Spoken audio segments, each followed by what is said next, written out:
Pusaka ini memiliki angsar untuk kawibawan serta menunjang kepemimpinan. Dipercaya juga pusaka ini memiliki kekuatan penjagaan secara total, tidak hanya kepada pemegangnya, melainkan kepada keluarganya juga terjaga.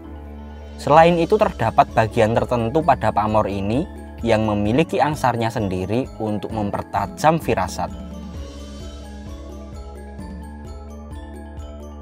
Angsar perlindungan atau penjagaan memang menjadi kebutuhan penting manusia, karena mara bahaya terkadang hadir ketika kita lengah, lelah, dan terlelap.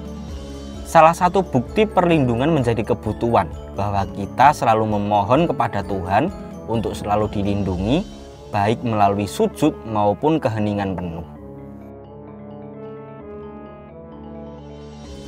Memiliki keris sama dengan merawat doa, sebagaimana pusaka ini diperlakukan secara terhormat, sama saja kita berdoa untuk terus dipancarkan aura wibawa, diberikan kemampuan memimpin, serta memohon perlindungan tidak hanya kepada diri sendiri, melainkan kepada keluarga atau orang-orang yang kita sayangi. Tentu doa itu tertuju kepada Sang Maha Agung, Sang Penguasa Langit.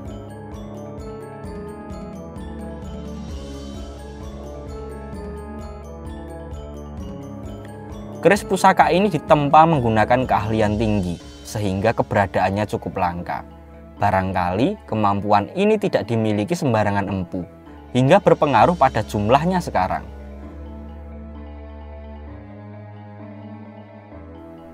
Mari langsung saja kami babarkan pusaka ini.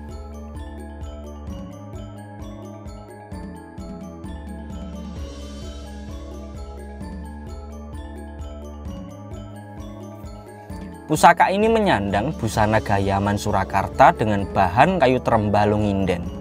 Dari busananya saja nampak megah ya.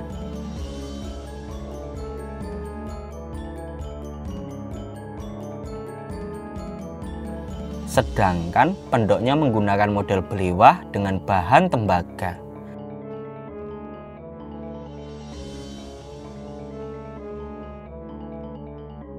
Secara keseluruhan dari busananya saja nampak anggun dan birawa, sangat layak berbaris di lemari koleksi panjenengan.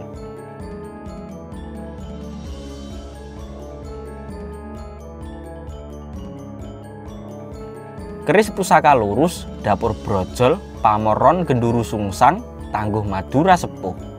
Pusaka ini kami alih rawatkan, tentu dengan syarat mahar pinangnya yang penuh.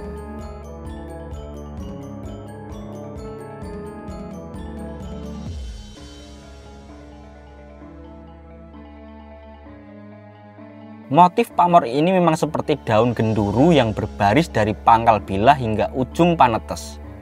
Maka dari itu nama dari pamor ini adalah ron genduru, yang berarti daun genduru yang bertingkat.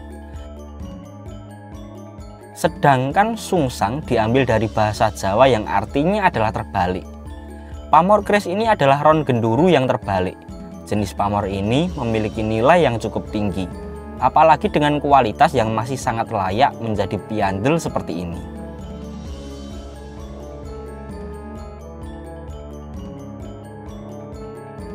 Keris ini memiliki pamor yang bernama ahodiat, di mana bagian dari kelompok pamor dalam bilah memiliki kecemerlangan lebih dibandingkan dengan pamor bagian lainnya.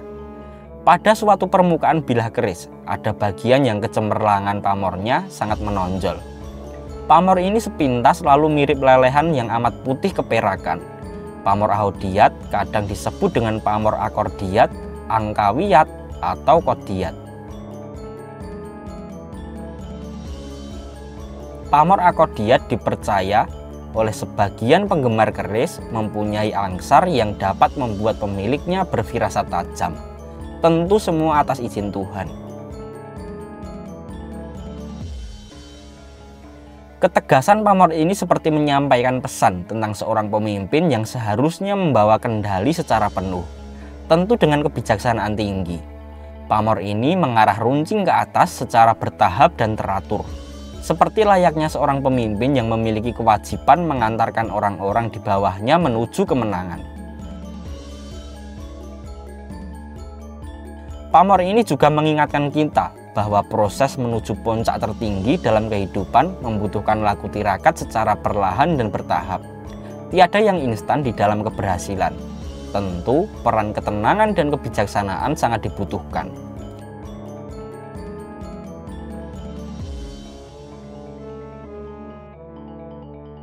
Kebijaksanaan juga menjadi senjata utama para pemimpin untuk mengantarkan bawahannya menuju kemenangan dan kesejahteraan. Tidak hanya itu, pemimpin harus berkemampuan, mampu memberi pengayoman, rasa aman, dan perlindungan. Setidaknya pamor keris ini mengingatkan kita bahwa para pemimpin tidak hanya raja, pengusaha, bos pom bensin, bos batu bara, dan para pejabat, tetapi dalam lingkaran kecil kehidupan. Kita adalah pemimpin keluarga. Jika masih jomblo, ya minimalnya pemimpin diri sendiri untuk menentukan langkah menuju puncak tertinggi kehidupan.